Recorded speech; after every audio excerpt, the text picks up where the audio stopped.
Okay, so one of the concepts I want to talk about specifically is how positioning helps you within a game and how it can dramatically change how you play. Because if you're always going to the same position, so assume that you're playing on Dust 2 and you're playing B site, and you're always coming behind the box on plat, and you're always peeking towards tunnel, time in and time out every single round.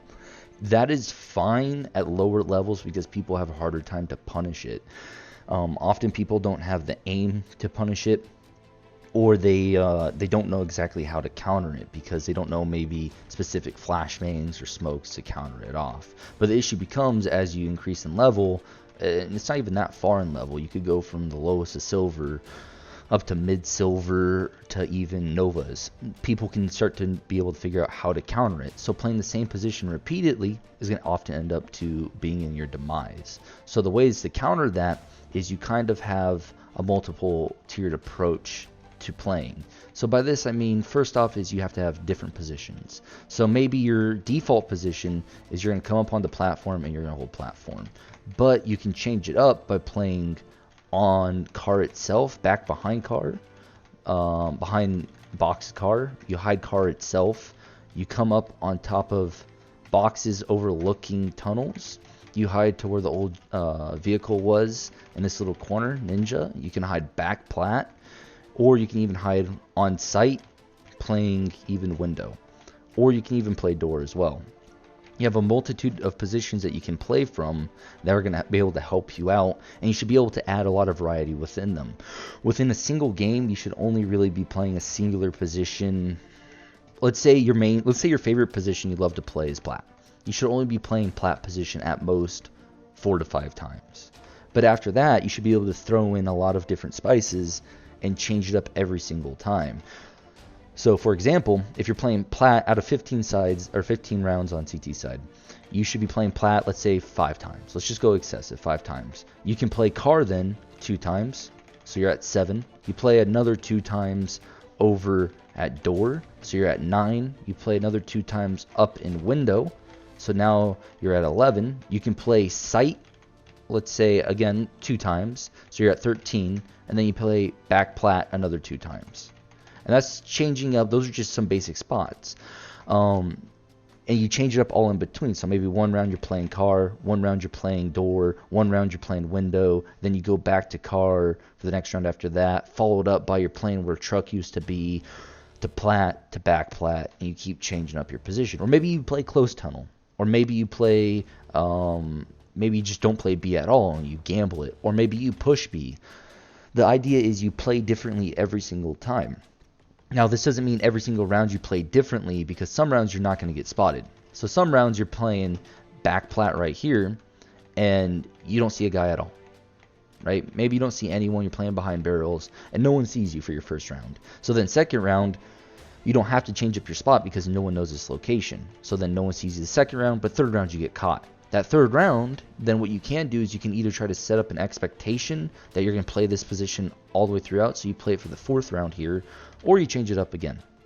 It's all mind games at that point and how intelligent you think your opponents are. But often, if you don't think your opponents are that intelligent, just change it up every single time. Don't try to do anything fancy, change up your positionings. So that's one way in which positioning plays a key role, is always change up what you're doing at all given moments. The second route is it's going to be a tree analogy. So within this tree analogy, you have the bulk of the body for the tree, and then you have the branches that split off of it. So by this, I mean, when you start off and you spawn, you're going to buy everything you need. You'll do whatever measures you need to do to get over to B. Either you're smoking it, you're jumping across, you delayed jump, whatever it may be. And then let's say your default position is you're always coming to platform. You're playing behind barrels. So then from here, you have to have it's a protocol on how to play sight, right? So let's assume they're pushing out onto sight and you just hold here. This is a terrible position to hold if they smoke out, if they're throwing smokes out and they're able to push. It's a terrible position to hold because they can bounce it off, kind of smoke you off, especially if they go more lower, but even this will work out because if you're not willing to peek and you're just going to hold close, they can get around the smokes and able to pincer you very easily. So it's an issue if you don't have certain protocols put in place. When certain things happen, you need to know what to do. Part of this comes with experience, and part of this is just knowing it's a set rhythm that you're going to have set up while you're playing. So as I'm playing B site, if someone's coming in, maybe they throw a smoke, I'm going to fall back and play around boxes. And then maybe let's assume I get the kill, but there's a delay period where no one's pushing in. Well, now what I'm going to do is I'm going to go up and play window. I'm going to play passive window. And my theory behind this is they throw the smoke out. I don't want to be caught open in plat. I want to be able to single people off better. A good area to single off 1v1s is hiding behind this box, because you can single off the right-hand side where someone might be peeking, because they'll be peeking, swinging off right here to my right of the box, the left of the box. They'll swing here, or they'll swing towards car, and you can isolate the 1v1s as you want to do it. So I'm able to, if they throw the smoke, isolate into a position where the smoke isn't going to be a hindrance to me, and I can fight my 1v1s how I want to. Now let's assume I get all the kills, and maybe my team still hasn't rotated. And what I want to do is I got, let's say, 2 kills. So now we're in a 5 versus 3. I did a great job. Maybe what I want to do is, instead of risking a fight, because I could come back onto platform, take a fight, and maybe I just get domed. Maybe I just die, and then there's no point behind me. It's now a 4v3. They take B site, and it's harder to take B. Maybe instead I decide, you know what, I'm going to play passive. I'll come up to window, and we'll play retake on B. And now you have a 5 versus 3 retake on site. That's not meaning you're giving up completely. You're just playing window. You try to get any kills, and then you just play for the retake. But the idea there is I have a plan set up, already pre-established, so that way I don't have to think as much. Because when the action's going down, you want to spend all your focus on getting the kills. You want to be able to shoot, get all the kills that you can get, delay best you can, and have certain... You want to make all the decisions as quickly as possible. So having these protocols, or these branches off of the main tree, which is your main tree, the main body of it, is playing on default on playing on your site, right? The branches are, okay, I'm going to fall back onto site when they're pushing in, and then if there's a delay, I'll go window, and I'll play retake. Or the branch from here is I come down to site, and then they keep pushing, so what I'm going to do is I'm going to flash myself out, or I'm going to smoke myself close, so that way I can try to exit towards door, and that way I can retake, or I'll try to play off the smoke, or whatever it may be. There's numerous different ways to do it, but this doesn't have to just be defensive as well. So let's assume people are pushing in, and again they smoke you off. You can counter it. So maybe when you hear the smoke bounce, you're immediately going to throw a Molotov, and that'll be your counter for that approach. So now you have 2 different responses to teammates or enemies throwing smokes and flashes out coming onto B site. And the whole idea is you have your main default position, and you just have different ways of reacting. The branches to the main tree, right? You have different ways to reacting from the same position. So then when we take into the concept of changing up your location every single time, you should have multiple different ways to play certain situations.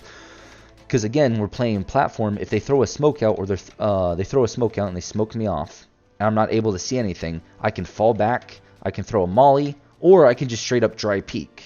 Those are 3 different scenarios right there. But let's assume now I'm playing differently. Maybe I'm just playing ninja or truck, and I'm hiding here. They throw that smoke out. Maybe I can swing out, or I can just wait. Some options don't give you as some areas that you choose to go don't give you as many options. But what it does do is it gives you more than just sitting here. People often get locked in a situation, especially lower ranks, where they're not doing anything. They automatically think, oh, I'm in this position, I should just commit to whatever action I'm currently doing, instead of thinking through all the different options that they could do. That's a lot of people, they don't realize you can change it up. So the best thing I would recommend is on your own time, just think, okay, I like to play, this can be applied to anything. I like to play on A site. So I like to play long. So from here, what you like to do is you like to hold corner long. Well, sometimes, again, find different positions. You're holding long corner, you go into pit, you hold the very close right. You like to play maybe behind blue garbage bin. Maybe you like to play on plat. You can change it up. Maybe some rounds you don't even confront long, you play car. You play either car itself, or you hide close. Or maybe you even decide to play towards CT and you're peeking towards long. There's a lot of different options that you can play, and you add a lot of versatility in how you play it. But then from there, what you're doing is you're playing long, and what you notice is as they're throwing flashes over and you can't throw a molly, maybe you decide to counter flash. You throw a flash over, or maybe you decide, okay, if they're throwing flashes over, I'm going to smoke corner.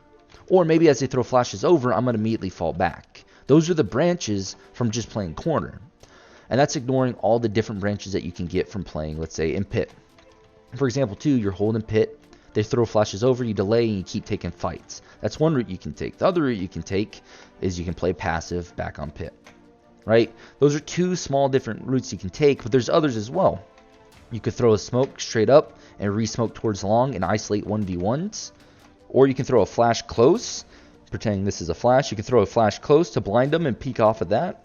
Or you can just go kamikaze with no support and take the fight. So there is a lot of different ways that you can play, and positioning and knowing how to position, changing your position, and how to interact within your current positioning will really help benefit you as a player.